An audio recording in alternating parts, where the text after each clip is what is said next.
अस्सलामुअलैकुम students, welcome to R S learning zone. उम्मीद है आप सब खैरियत से होंगे। मिड टर्म एग्ज़ाम भी हो गए और ईद भी गुजर गई। अब फाइनल टर्म की तैयारी स्टार्ट करते हैं। रिजल्ट का कुछ बच्चे पूछ रहे थे कि कब आना है, तो वो जुलाई के फर्स्ट वीक में एक्सपेक्टेड है 2025। अगर आप चैनल पर नए हैं तो लाजमी सब्सक्राइब कर दें और वीडियो को शेयर करना ना भूलिए, शायद किसी और का भी फ़ायदा हो जाए। आज हम स्टार्ट करने जा रहे हैं जी SSC 401 की final term series. Mid term में था 1 to 18 आई थिंक, और अब फाइनल टर्म में या तो 19 to 42 होगा या 19 to 45 या 22 to 45 इतना होगा, लेकिन हम 19 से 45 तक सारे ही इंशाल्लाह कवर कर देंगे। आज हमारे पास है जी lesson number 19, gender roles in culture. Gender ideology है हमारे पास इसमें पहला टॉपिक, दूसरा negative impact of bias gender ideology, तीसरा है वुमेन एम्प्लॉयमेंट, फिर ऑक्यूपेशनल सेग्रीगेशन और फिर feminisation of poverty. Gender ideology हम पहले पढ़ लेते हैं, और ये आपके जो भी आपके MCQs के लिए इंपॉर्टेंट है ना, वो मैंने हाईलाइट भी किए हुए हैं और अंडरलाइन भी किए हुए हैं। Gender ideology is use in most societies to justify the universal male dominance.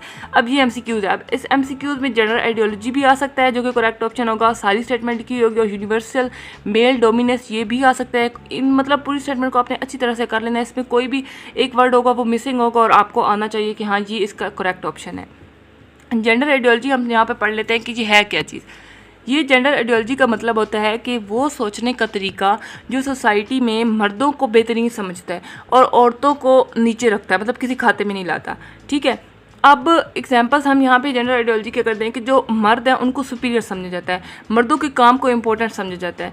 ये आइडियोलॉजी सिर्फ अंदाज़ा नहीं है, बल्कि ये डीपली रूटेड वैल्यूज़ हैं। जिन क्या ये सच है, तो रिसेंट ईयर्स में जो रिसर्च है उससे पता चला है कि औरतें खुद को वैसा नहीं समझती। Women do not perceive themselves in the same way that they are portrayed in a large male gender ideologies. जो औरतें हैं वो खुद को वैसा समझती ही नहीं जैसे उनको पोर्ट्रे किया जाता है। औरतों की अपनी सोच होती है, अपनी वैल्यूज़ होती हैं, जो कि मेल डोमिनेटेड सोसाइटी जो है वो रिकॉग्नाइज ही नहीं करती। लेकिन अब इसकी एग्जांपल ले लें कि जैसे अब हमारे कल्चर में कहते हैं कि औरत का असल काम सिर्फ घर संभालना है। असल में आज की औरत हर फील्ड में अपनी कैपेबिलिटीज़ दिखा रही है, चाहे वो पॉलिटिक्स है, बिजनेस है, साइंस है, कुछ भी है, हर फील्ड में ही औरत मतलब अपनी वो दिखा रही है अपना काम। अब अगला है हमारा negative impact of biased gender ideologies. इसमें आपके पास ये आपने लाइन अच्छी तरह से याद कर लेनी है कि that female suffer serious negative consequences such as. ये MCQ ऐसे भी आ सकता है कि female suffer serious negative consequences, इनमें से सारे या तो गलती होंगे और कोई एक सही होगा, आपने बताना होगा कि हाँ ये करेक्ट ऑप्शन है, या फिर सारे दिए होंगे और एक दिए होंगे ऑल ऑफ द गिवन। तो आपने ये अच्छी तरह से याद कर लेना है कि ये वाले negative impact of based gender ideologies का क्या है। जब जेंडर आइडियोलॉजीज़ बहुत ज़्यादा एक्सट्रीम हो जाती हैं तो फीमेल्स को सीरियस कॉन्सिक्वेंसेज फेस करने पड़ते हैं, और ये कॉन्सिक्वेंसेज कौन से हैं ये आपने शॉर्ट क्वेश्चन के लिए भी याद रखना है, MCQs के लिए भी याद रखना है। इसमें है female infanticide, female nutrition deprivation और honour killing and domestic violence. अब पहला हमारे पास क्या है जी, female infanticide, newborn girl को मार देना, मतलब जो बच्चियाँ पैदा होती हैं उनको पैदा होते ही मार देते हैं। अगला हमारे पास है फीमेल न्यूट्रिशन डिप्रीवेशन। इसमें क्या है कि बेटियों को खाना कम देते हैं। ऑनर किलिंग, तो इज़्ज़त के नाम पर लड़कियों को मार देना। डोमेस्टिक वायलेंस, मतलब कि घर के अंदर औरतों पे जुल्म। सब जो नेगेटिव जेंडर आइडियोलॉजीज़ हैं, ये जो सारे नताइज हमारे सामने हैं, जो सब कुछ ये औरत को फेस करना पड़ता है, ये सब नेगेटिव जेंडर आइडियोलॉजीज़ की वजह से होता है। जहाँ मतलब उसके साथ डिसएम्पावरमेंट ऑफ फीमेल्स भी होती है, मतलब औरतों के पास पावर ही नहीं है ना कि वो अपने राइट्स के लिए बोल सकें, वो अपने राइट्स का डिमांड कर सकें। हमारे पास नेक्स्ट टॉपिक है जी वुमेन एम्प्लॉयमेंट। ओल्ड कॉन्सेप्ट क्या था, ये है हमारे पास breadwinner and housewife. ये आपने दो जो वर्ड है ना ये अच्छी तरह से अपने दिमाग में बिठा लेने हैं। ये MCQs आ सकता है कि इनका मतलब क्या है। तो हाउस वाइफ का क्या मतलब है कि औरत घर का काम करे, घर संभाले, और जो मर्द हैं वो उनका काम है पैसा कमाना, ब्रेड विनर। ठीक है, उनका काम पैसा कमाना। ठीक है, अगला हमारे पास है, लेकिन आजकल के ज़माने में क्या हो रहा है, आजकल के ज़माने में सेपरेट जेंडर रोल सिर्फ एक मिथ बन गई है। लेकिन due to the ongoing phenomena of globalisation which has led more and more womens into the workforce. इसकी वजह से ग्लोबलाइजेशन की वजह से दुनिया इकट्ठी हो रही है, जॉब्स और टेक्नोलॉजी का फ़ायदा सबको ही हो रहा है, औरतों मर्दों सबको हो रहा है। अब जैसे हम एग्जांपल ले लें कि पाकिस्तान में देखें टीचर्स, डॉक्टर, इंजीनियर, हर जगह आप देखें अब बैंक्स हैं, औरतें आपको काम करती हुई नज़र आ रही हैं, क्योंकि उनको अब ज़रूरत भी है और अपॉर्चुनिटीज़ भी मिल रही हैं। नेक्स्ट हमारे पास टॉपिक है ऑक्यूपेशनल सेग्रीगेशन। ये आपने MCQ ये वाला भी याद रखना है। The middle class western household around the beginning of the 20th century the separate gender roles implied by these two terms have become more myth than realities. ठीक है, ऑक्यूपेशनल सेग्रीगेशन क्या है, इसमें अब हमारे पास आ जाता है कि पहले तो हम देख लेना कि ऑक्यूपेशनल सेग्रीगेशन का मतलब क्या है, और ये आपने MCQs के लिए याद रखना है। The economy of most country is characterised by high rate of occupational segregation along gender line. इसमें या इकोनॉमी वर्ड मिसिंग होगा, या ऑक्यूपेशनल सेग्रीगेशन वर्ड मिसिंग होगा, या जेंडर लाइन्स जो है ये मिसिंग होगा, या हाई रेट मिसिंग होगा। लेकिन ये MCQs इंपॉर्टेंट है और ये आएगा आपके क्विज में या पेपर में ज़रूर आएगा। ऑक्यूपेशनल सेग्रीगेशन का मतलब क्या है, तो इसका मतलब होता है कि जॉब जो है हमारे पास उनको जेंडर वाइज डिवाइड हो जाना, मतलब कि कुछ जॉब्स को मर्दों के लिए और कुछ जॉब्स को औरतों के लिए डिवाइड कर देना, उनको रख देना कि ये अब ये औरतों के लिए स्पेसिफिक और ये मर्दों के लिए। जैसे कि घर का काम है तो वो औरतों के लिए, और जो कुछ काम है जो सिर्फ मर्दों के लिए ही रख दी जाए कि ये सिर्फ मर्द ही कर सकते हैं। लेकिन इसमें मसला अब क्या है, इसमें मसला ये है कि औरतों को जो मिलती हैं जॉब्स वो मतलब उनको कम पैसे मिलते हैं, उनको कम पे मिलती है, वो कम पेइंग होती हैं। अगला हमारे पास है जी feminisation of poverty. There has been a trend in recent decades toward the feminisation of poverty. ये आपने MCQ के लिए यहाँ पे याद रखना है। They also have less access to resource with which to fight against poverty. Womens often are responsible for looking after their children and their poverty result. कौन रिस्पॉन्सिबल होता है, वुमेन्स हैं। अब फेमिनाइजेशन ऑफ पॉवर्टी है, last हमारे पास topic है। इसका मतलब क्या है, दुनिया भर में एक ट्रेंड डेवलप हो रहा है जिसमें पॉवर्टी ज़्यादातर औरतों को ही इफेक्ट कर रही है। अब उसकी रीज़न क्या है, उसकी वजह ये है कि औरतें डिसएम्पावर्ड हैं। Womens fall victim to poverty which more easily than man. जो औरतें हैं वो डिसएम्पावर्ड होती हैं, उनके पास रिसोर्सेज ही नहीं है पॉवर्टी से निकलने के लिए। औरतों पे फैमिली की रिस्पॉन्सिबिलिटीज़ होती हैं, स्पेशली ये कि बच्चों की केयर करना। हमारे पास जो यूज़फुल टर्म्स दिए हुए हैं ना, ये आपने याद रखना है कि जो हमारे मतलब SLC 401 के जितने भी लेसन हैं उनके अंदर आपने मिड टर्म एग्जाम दिए हैं, आपको शायद पढ़े होंगे, अंदाज़ा होगा कि हाँ कुछ ऑब्जेक्टिव हैं जो कि इन यूज़फुल टर्म्स में से आते हैं।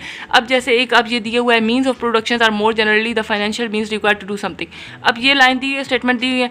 अब इसके ऑप्शन दिए हैं, आइडियोलॉजी है, डिकेड है, डिसएम्पावर्ड है या रिसोर्सेज है। तो करेक्ट ऑप्शन पर आपने क्लिक करना है। इसलिए आपने जो यूज़फुल टर्म्स हैं उनको अच्छी तरह से पढ़ लेना है। सेग्रीगेशन क्या है, सेपरेशन है, अलग करना है, डिवाइड कर, तफरीक है।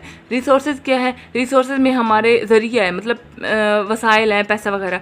आइडियोलॉजी क्या, आइडियोलॉजी हमारा N establish way of thinking है, हमारा सोचने का तरीका है, एक नज़रिया है। डिसएम्पावर्ड क्या है, विदाउट एनी सी और विदाउट एनी अथॉरिटी और पावर, मतलब कि बग़ैर पावर के, बग़ैर इख्तियार के। स्ट्रेटिफिकेशन एंड कल्चर, इसमें हमने लेसन ओवरव्यू, उसमें हमने क्या क्या पढ़ना है। स्ट्रेटिफिकेशन एंड मैनिफेस्टेशन है, सोशल रैंकिंग है, डायमेंशन ऑफ इनइक्वालिटी और टाइप्स ऑफ सोसाइटी है। पहले तो हम पढ़ लेना कि स्ट्रेटिफिकेशन और एंड इट्स मैनिफेस्टेशन। स्ट्रेटिफिकेशन जो है वो क्या चीज़ है, उसका मतलब क्या होता है, सोसाइटी में लोगों के अनइक्वल डिवीजन या उनकी हायरार्की, मतलब उनके दर्जात में तकसीम होना, ये स्ट्रेटिफिकेशन है। स्ट्रेटिफिकेशन का मतलब क्या है कि सोसाइटी में लोगों के अनइक्वल डिवीजन या उनके जो मतलब उनको दर्जात में तकसीम होना, उनकी एक अनइक्वल डिवीजन होती है सोसाइटी में, स्ट्रेटिफिकेशन है। और मैनिफेस्टेशन क्या है कि वो जो इनइक्वालिटी है वो प्रैक्टिकल लाइफ में नज़र आती है। इसका कि मतलब वो किस तरह से नज़र आएगी। अब स्ट्रेटिफिकेशन एंड इट्स मैनिफेस्टेशन में क्या होगा, स्ट्रेटिफिकेशन है कि लोगों की अनइक्वल डिवीजन है सोसाइटी में, और इसके मैनिफेस्टेशन क्या है कि ये जो इनइक्वालिटी है वो प्रैक्टिकल लाइफ में हमें किस तरह से नज़र आ रही है। इसको हम डिस्कस करते हैं कि अब देखें डिफरेंट कल्चर्स हैं और सोसाइटीज़ में हर शख्स को बराबर की एसेस नहीं होती, मतलब हर शख्स एक जैसा नहीं होता, और वो किस लिहाज से वो अलग अलग होते हैं, वो है उनकी दौलत, ताकत और उनकी ये प्रेस्टिज, मतलब वेल्थ उनकी दौलत, पावर उनकी ताकत, और प्रेस्टिज उनकी जो शोहरत है या इज़्ज़त है। ठीक है, अब एक ही मोहल्ले में देखो कोई शख्स है वो बहुत अमीर है और दूसरे उसके साथ ही है लेकिन वो बहुत गरीब है, तो ये जो डिफरेंस है इसे हम क्या कहेंगे, इसे हम स्ट्रेटिफिकेशन कहेंगे। और मैनिफेस्टेशन क्या है कि वो एक, अब देखो वो किस तरह से प्रैक्टिकल लाइफ में नज़र आ रही है, जो उसकी स्ट्रेटिफिकेशन है, जो उसकी इनइक्वालिटी डिवाइड किया गया है वो किस तरह से नज़र आ रहा है, वो क्या होगा, वो इसका मैनिफेस्टेशन होगा। नेक्स्ट हमारे पास टॉपिक है जी सोशल रैंकिंग। इसमें अब क्या है, लोगों को उनकी पोजीशन या स्टेटस से एक दूसरे से ऊपर या नीचे समझना। Social ranking is an important feature found to one degree और another in our society. MCQs के लिए भी ये इंपॉर्टेंट है, और ये वाला ऊपर वाला भी MCQ जो हाईलाइट है ना ये, और कुछ नीचे मैंने अंडरलाइन भी किए हुए हैं लेकिन इनके नीचे नहीं किया, लेकिन ये भी जो हाईलाइट है वो अपने अच्छे तरह से करने हैं। MCQs के लिए वो इंपॉर्टेंट है। Individual in different culture and societies have varying amount of access to wealth, power and prestige. इसमें बहुत सारे ऑप्शन होंगे, मतलब तीन या ऐसा होगा कि पावर दिया हुआ है और बाकी कोई और दिए हुए हैं लेकिन पावर वाला करेक्ट ऑप्शन है, और या वेल्थ, पावर एंड प्रेस्टीज दिया हुआ है करेक्ट, और साथ में जो 3 होंगे ऑप्शन वो इसी तरह के कोई और दिए होंगे जो कि करेक्ट नहीं होंगे, रॉन्ग आंसर्स होंगे। तो आपका करेक्ट वाला कौन सा है? पावर, वेल्थ एंड प्रेस्टीज, इज़्ज़त, नाम, शोहरत और ताकत। अब सोशल रैंकिंग हम पढ़ रहे थे कि सोशल रैंकिंग क्या है? लोगों को उनकी पोजीशन, मतलब उनके स्टेटस के हिसाब से एक दूसरे से ऊपर या नीचे समझना। अब कोई एक मतलब कि हर सोसाइटी में ज़रूरी नहीं है कि ये हो, लेकिन डिग्रीज अलग होती हैं, मतलब कि किसी न किसी हद तक रैंकिंग ज़रूर होती है लेकिन उनकी कुछ डिग्रीज अलग हैं। अब जैसे कि कुछ सोसाइटीज़ में ज़्यादा इनइक्वालिटीज़ होती हैं लेकिन कुछ सोसाइटीज़ में कम होती हैं। नेक्स्ट हमारे पास टॉपिक है dimension of inequality. According to Max Weber certification take place on the basis of 3 reason. अब यहाँ पर आपके पास MCQs कुछ बन रहे हैं, शॉर्ट क्वेश्चन भी बन रहे हैं, लॉन्ग भी बन रहे हैं। पहला तो ये कि according to Max Weber certification की कितनी रीज़न है, तो वो 3 है। सर्टिफिकेशन की जो 3 रीज़न है वो किसके मुताबिक है, मतलब जो अगर दिया वो हो गए पावर, प्रेस्टीज, जो ये सब किसके मतलब, तो ये उसके हैं, ये हमारे मैक्स वेबर के मुताबिक हैं, ठीक है। अब यहाँ पर अगर क्वेश्चन आ जाए कि इस मैक्स वेबर के मुताबिक जो सर्टिफिकेशन की 3 रीजन्स थी उनको डिस्कस करें, या उनके शॉर्ट में आ जाएगा कि उनका नाम, लेकिन लॉन्ग में आ जाएगा कि उनको डिस्कस करें, तो वो क्या है? अब जो मैक्स वेबर है वो एक फेमस सोशियोलॉजिस्ट है। इसने बताया कि इन इक्वालिटी या सर्टिफिकेशन के 3 मेजर रीज़न होते हैं जो कि हैं दौलत, इज़्ज़त और ताकत, पावर, वेल्थ और प्रेस्टीज है। अब वेल्थ क्या है? वेल्थ हमारे पास है कि लोगों के पास कितना माल है, और मतलब उनके पास कितना माल है, दौलत है। जितना ज़्यादा पैसा होगा उतना उनका ज़्यादा स्टेटस है, मतलब वो उतने अमीर है, उनका इतना अच्छा स्टेटस है। दूसरा हमारे पास है पावर। पावर में क्या आ जाता है कि पावर का मतलब होता है कि अपने मकसद हासिल कर मतलब आपने मकसद हासिल कर लेना, चाहे दूसरे राज़ी हो या ना हो, ये पावर है। हमारे पास इख्तियार है, हमारे पास ताकत है, हम कुछ भी कर सकते हैं, चाहे मतलब हमें टके की परवाह नहीं है, कोई क्या समझते हैं, हम करते जाएँ जो हमारा दिल कर रहा है। जिसके पास पैसा होता है अक्सर उसी के पास पावर भी होती है, और जिसके पास पैसा नहीं है उस बेचारे के पास क्या पावर होगी, आजकल सब कुछ मतलब पैसे भी चलता है। तीसरा हमारे पास है जी प्रेस्टीज, शोहरत या इज़्ज़त। अब इसमें क्या है कि समटाइम्स पैसा भी नहीं होता लेकिन इज़्ज़त बहुत होती है। टाइप्स ऑफ सोसाइटीज़ नेक्स्ट हमारे पास टॉपिक है। इसमें सोसाइटीज़ को हम 2 टाइप्स में डिवाइड करते हैं। सोसाइटीज़ को कितने टाइप्स में डिवाइड करते हैं? 2 टाइप्स में डिवाइड करते हैं। MCQs के लिए आपने याद रखना है। एक कौन सा है? क्लास सोसाइटी है, दूसरा कौन सा है? कास्ट सोसाइटीज़ है, ये भी याद रखना है। अब MCQs आ जाएगा कि एक लिखी हुई होंगी कि टाइप्स ऑफ सोसाइटीज़ सेलेक्ट करें, तो क्लास सोसाइटीज़ हैं, कास्ट सोसाइटीज़ हैं, तो ये आपने याद रखनी है। ये हम पहले डिस्कस कर लेते हैं जी। क्लास सोसाइटीज़ क्या चीज़ होती हैं? क्लास सोसाइटीज़ हमारे पास होती हैं are societies with achieved status, मतलब कि वो ओपन क्लास सोसाइटीज़ हैं, मतलब वो अचीव्ड स्टेटस होता है, वो बंदा अपनी मेहनत से अपनी पोजीशन चेंज कर सकता है और उसके पास मतलब सोशल मोबिलिटी पॉसिबल होती हैं, ठीक है। ये कौन सी, ये किस चीज़ में आ रहा है? Which are associated with the achieve status, caste societies आ रहा है या क्लास सोसाइटीज़ आ सकता है, तो वो क्लास सोसाइटीज़ इसका करेक्ट ऑप्शन है। अब हमारे पास नेक्स्ट हमारे पास कौन सा है? Caste societies. On the other hand are based on the ascribed status into which one is born and can not change, मतलब कि यहाँ एस्क्राइब्ड स्टेटस होता है। इसका मतलब यह है कि स्टेटस में, जिस स्टेटस में वो पैदा हुआ है ना, वही ज़िंदगी भर रहेगा, उसमें कोई भी सोशल मोबिलिटी नहीं है। जो हमारे पास क्लास सोसाइटीज है उसमें सोशल मोबिलिटी है, मतलब वो चेंज कर सकता है, लेकिन जो कास्ट सोसाइटीज़ है उसमें वो चेंज नहीं कर सकता। वो जहाँ पे पैदा हुए हैं ना, उसको वहीं ज़िंदगी गुजारनी है। फॉर एग्जांपल अब हिंदू इंडिया कास्ट सिस्टम का एक्सट्रीम एग्जांपल है। हमारे पास हर कास्ट का अपना ही एक फिक्स स्टेटस होता है, और तो सोशल बाउंड्रीज जो है उसमें स्ट्रिक्टली मेंटेन्ड होती हैं। अपनी कास्ट में ही शादी होना, उसके बाद notion of ritual purity and pollution भी होती हैं जो कास्ट सोसाइटीज़ के अंदर हैं, ठीक है। और ये हमारे पास MCQ है कि कौन सा है जो हमारे पास मोस्ट एक्सट्रीम फॉर्म ऑफ है कास्ट सोसाइटी दुनिया में, तो वो एक हिंदू इंडिया का है। उसके बाद ये अगला भी है, social boundaries among caste are strictly maintained है by caste endogamy and strongly held notion of ritual purity and pollution. ये आपने MCQ के लिए अच्छी तरह से याद रखना है। टाइप्स ऑफ सोसाइटीज़ हैं, कितनी सोसाइटीज़ टाइप की हैं? 2 हैं। एक है कास्ट सोसाइटी, दूसरी है क्लास सोसाइटी। कास्ट सोसाइटी क्या है? जिसमें हम एस्क्राइब स्टेटस होता है, मतलब बंदा जिस स्टेटस में पैदा हुआ है उसको वहीं ज़िंदगी गुजारनी है। और जो है हमारे पास क्लास सोसाइटी, ये अचीव स्टेटस होता है, मतलब कि वो बंदा अपनी मेहनत से ना अपनी पोजीशन को चेंज कर सकता है।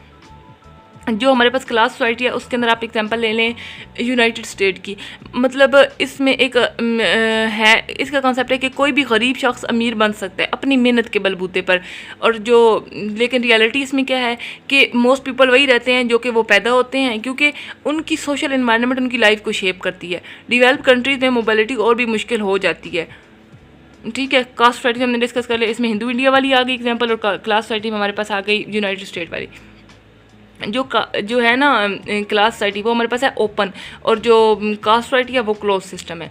इसमें फिर हमारे पास यूजफुल टर्म्स है, ये आपने अच्छी तरह से कर लेनी है। अब देखें, अब अगर आ जाए कि अनइवननेस, इनइक्वलिटी का मीनिंग क्या है, क्लीनलीनेस है या सोशियोलिटी नहीं है, अनइवननेस है, तो इसका मतलब क्या है, इसका मतलब है अनइवननेस। इसी तरह पोल्यूशन है तो इन्वायरमेंटल डिग्रेडेशन और फिजिकल करप्शन, ये है इसके अंदर पोल्यूशन के अंदर आ जाएगा। इनइक्वालिटी क्या होती है, मतलब अनइवननेस है या फ़र्क है। प्योरिटी क्या है, पाकीज़गी है। पोल्यूशन क्या चीज़ है, मतलब गंदगी या बिगाड़ जो भी होता है। सोशल मोबिलिटी है कि अपनी सोशल पोजीशन को बदलने की सलाहियत हमारे अंदर, जो अब क्लास सोसाइटी है उसके अंदर हमारे पास सलाहियत होती है, सोशल मोबिलिटी है, लेकिन जो हमारे पास कास्ट सोसाइटी है उसके अंदर हमारे पास नहीं है।